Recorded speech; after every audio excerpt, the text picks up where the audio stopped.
Hey, it's your girl Chiti over here, and yeah, I'm back. It's been quite a long time. The last time I posted on here was 7 months ago. That should be November.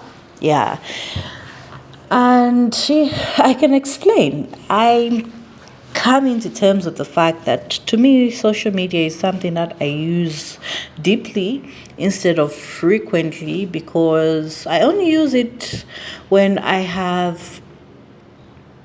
when I want to express myself, okay?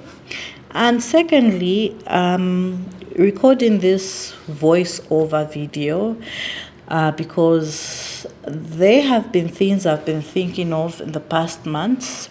I have been thinking of writing a book because in the last few years, I have been working with my sensual and sexual expression in a responsible and healthy way.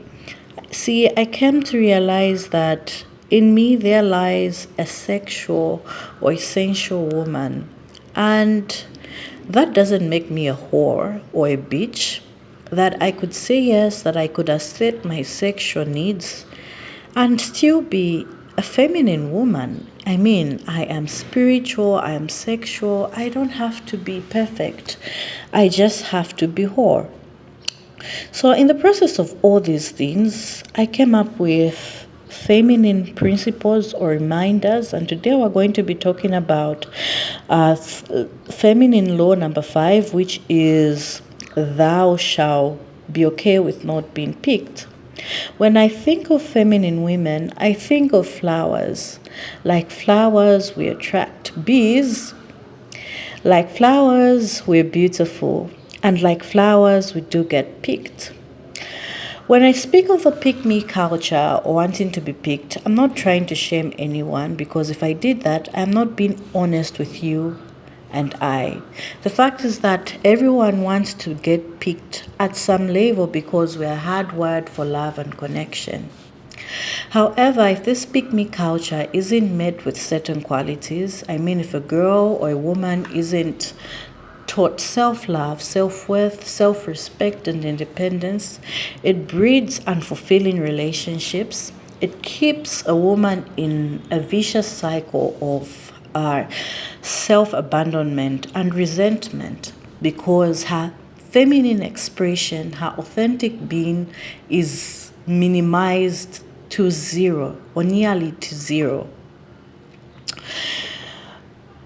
In my past relationship, my long term failed relationship, I came to realize that I could be the best, that I could be a good cook, I could be the kindest woman, that I could be intelligent, that I could be spiritual, and still not get picked. So you see, being the best or being performative so that people can see your good qualities or realize your worth doesn't guarantee that you will get picked. So I've come to realize that I came to realize that I needed to kill the excessive desire to be picked, that I could be okay with or without a man, with or without being told I'm beautiful, I could be okay. That I could be okay with not having sex for months or a year, that I could enjoy it whenever it happened. I did not need to do things or perform certain things so that I could earn my worth or so that someone could realize my worth. The pick me culture also keeps women in a cycle of being performative, and which begins to get tiresome because it's like you're constantly auditioning for these roles.